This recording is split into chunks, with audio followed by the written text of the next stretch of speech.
Assalamualaikum warahmatullahi wabarakatuh. Berjumpa kita lagi pada kali ini dan salam sejahtera dalam topik kita yang seterusnya iaitu sejarah tingkatan 5 KSSM dasar luar Malaysia. Bagaimana kita menghadapi cabaran untuk mengukuhkan dasar luar. Baik, kita telah pun mempelajari bagaimana sejarah luar itu telah dilakukan oleh negara Malaysia. Dari segi sejarahnya sejak zaman sebelum Melaka sehinggalah ke zaman Melaka dan seterusnya di bawah pemerintahan Persekutuan Tanah Melayu dan akhirnya pada tahun 1993 tertubuhnya Malaysia, 16 September 1993 tertubuhnya Malaysia menghadapi cabaran untuk mengukuhkan dasar luar negara. Ya, apakah cabaran hadapi dalam fasa-fasa ini? Antara cabaran-cabaran mengukuhkan dasar luar kita pada kali ini ialah bagaimana sejak tahun 1970-an berlaku perubahan-perubahan di peringkat perdagangan di antara negara-negara, di peringkat politik di negara-negara seperti ancaman-ancaman ideologi dan juga meliputi aspek ekonomi dan sosial. Ya. Baik, untuk perkara ini kita akan melihat bagaimana kekuatan Malaysia dalam menguji kemampuannya menghadapi cabaran-cabaran baharu tersebut yang bermula pada 1970-an ini untuk menyelesaikan persoalan-persoalan yang timbul antara Malaysia dengan negara-negara luar. Antara cabaran-cabaran yang kita lihat di sini ialah cabaran politik antarabangsa, iaitu sebagaimana yang kita ketahui bahawa negara kita ini telah dimerdekakan oleh British atas pelan cadangan piagam Atlantik dan telah mewujudkan satu segi Malaysia, fahaman Malaysia iaitu sehingga menganggotai Commonwealth dan sebagainya. Jadi kita ini bermakna kita pro kepada Barat. Jadi Malaysia perlu bertukar daripada pro kepada Barat untuk menjalinkan hubungan dengan negara luar tanpa mengira ideologi. Ini telah dimulai oleh Tunku Abdul Razak Hussein iaitu dasar berbaik-baik terutamanya dengan negara China walaupun negara China itu berideologi komunis tetapi Malaysia itu mengekalkan prospek raja berperlembagaan. Dan Tun Abdul Razak sendiri telah pun mengunjungi negara China pada tahun 1974. Ya. Di mana perkara ini amat diambil berat bagi menangani cabaran-cabaran politik serantau kerana kerisauan Malaysia dalam perkara-perkara yang berkaitan dengan pengaruh komunis di Indochina yang menyebabkan pelarian-pelarian antara bangsa telah bergerak ke Thailand, Malaysia, Indonesia, Singapura, Brunei dan juga Sabah Sarawak serta negara-negara Filipina dan sebagainya. Hal ini menjadi isu bagi negara-negara Malaysia terutamanya bagi menangani percampahan atau pergerakan pendatang-pendatang tanpa izin yang lari akibat daripada peperangan dan perubahan ideologi di negara tersebut. Jadinya Malaysia menggurakkan usaha-usaha untuk menyokong Pakatan ASEAN dalam menyelesaikan konflik ini. Antaranya cabaran keselamatan pertahanan turut dihadapi oleh Malaysia dan di mana Malaysia telah pun mengadakan perjanjian persempadanan perjanjian persempadanan antara perjanjian sempadan 1965 antara Thailand dan juga Malaysia supaya kes-kes penyeludupan, dadah dan sebagainya pelarian dapat diatasi secara kolektif antara negara Malaysia dan Thailand. Malahan Malaysia tidak lagi meneruskan usaha perjanjian yang dikenali sebagai Anglo-Malaysian Defence Agreement (AMDA) di antara Malaysia dengan Britain telah ditamatkan pada tahun 1971. Pada tahun 1971 telah pun ditamatkan. Baik, apabila kita menyentuh tentang persoalan ini juga, kita harus melihat juga bagaimana cabaran-cabaran keselamatan dan pertahanan ini telah menyebabkan Malaysia menandatangani perjanjian baharu yang dikenali sebagai Perjanjian 5 Negara yang melibatkan Malaysia, Singapura, Britain, New Zealand dan Australia. Kenapa kita perlu mewujudkan pertahanan tersebut yang disebut sebagai Five Power Defence Agreement pada 16 April 1971, di mana negara-negara ini merupakan pasukan ataupun satu pergerakan untuk mengawal daripada anasir-anasir ketenteraan lain menguasai negeri Malaysia terutamanya. Dan ianya akan memberi kesan yang tidak baik kepada negara.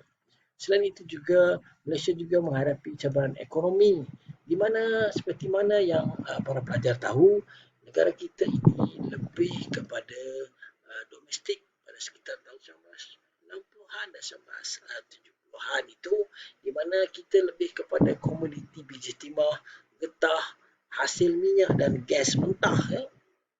Bagaimana kita melakukan perniagaan ini supaya keluaran kita diterima oleh pasaran dunia? Kita perlu ada kekuatan supaya getah kita ini dibeli oleh negara-negara luar.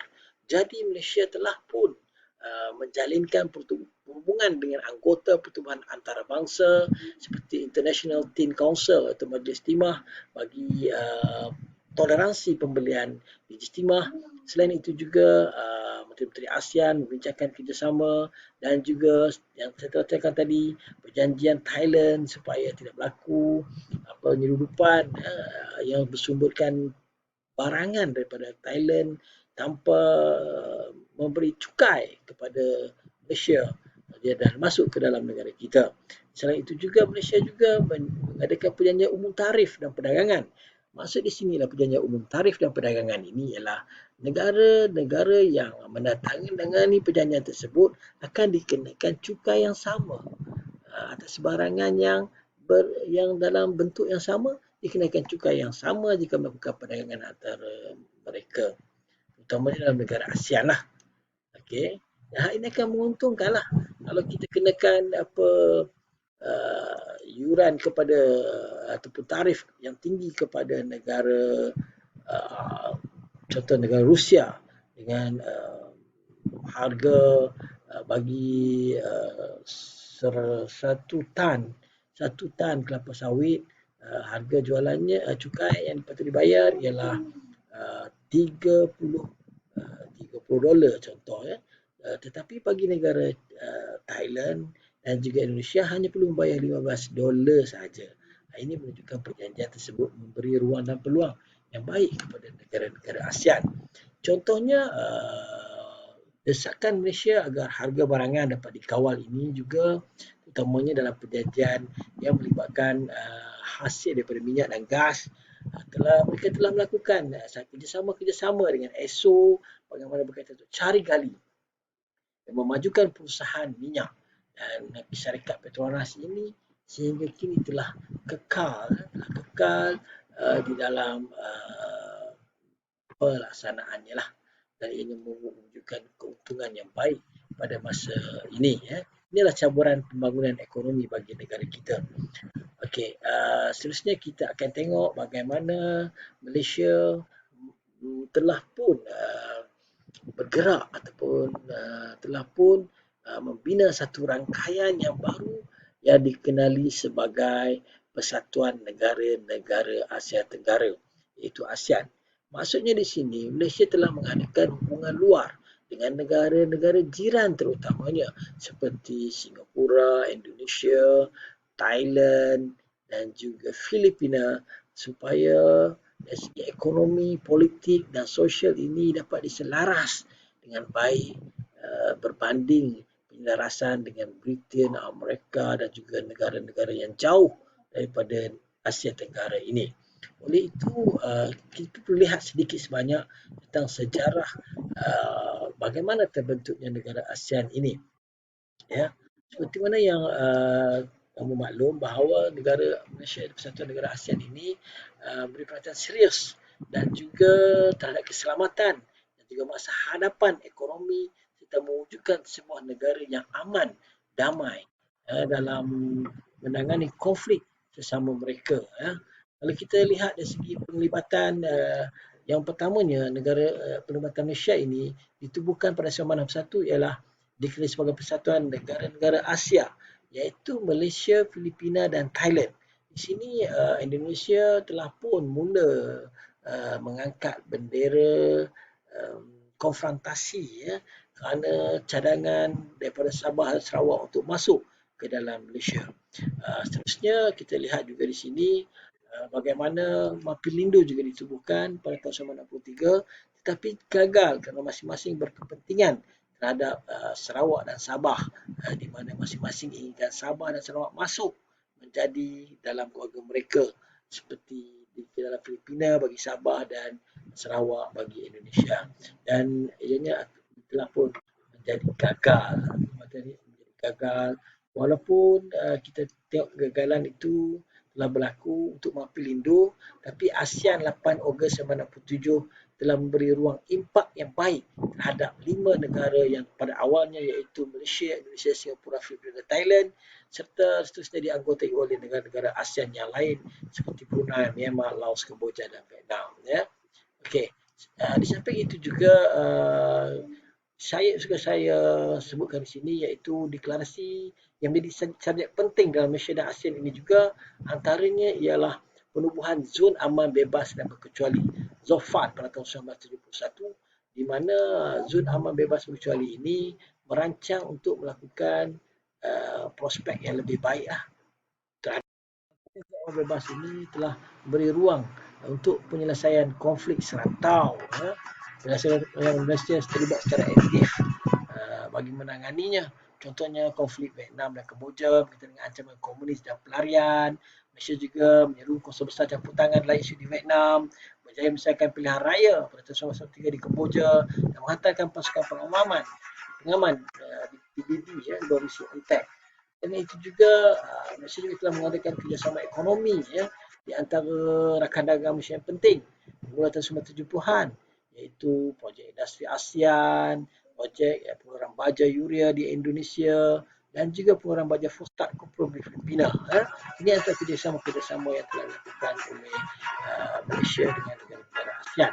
Selain itu juga kita juga mengadakan kerjasama ekonomi yang melibatkan Malaysia mempromosikan menyokong konsep integrasi ekonomi ASEAN. Maksud saya kita akan terangkan tadi iaitu memberi ruang dan peluang dengan tarif yang sama antara negara ASEAN supaya dapat mengimbangi perniagaan di antara negara ASEAN dan negara Eropah yang lain.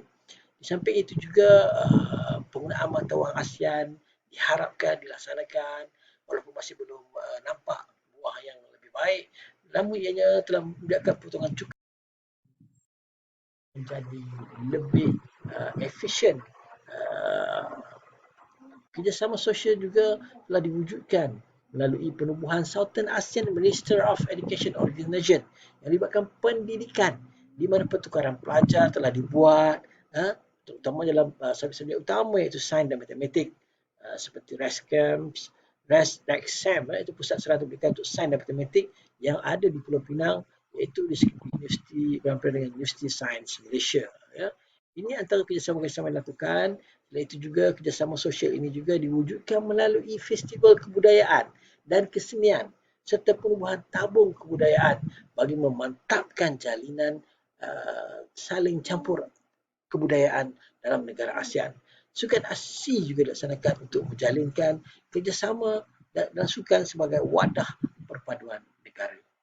Jadi saya rasa sampai di situ dahulu fokus kita pada tajuk kita iaitu 9.6 bagaimana cabaran-cabaran Malaysia dalam menangani keadaan politik, ekonomi, sosial dan menstabilkan barangan-barangan, menstabilkan keluaran-keluaran negara, mencari titik penyelesaian konflik antara negara dan juga bersama menjalinkan hubungan untuk menjaga keselamatan negara daripada anasir-anasir luar daripada Asia Tenggara.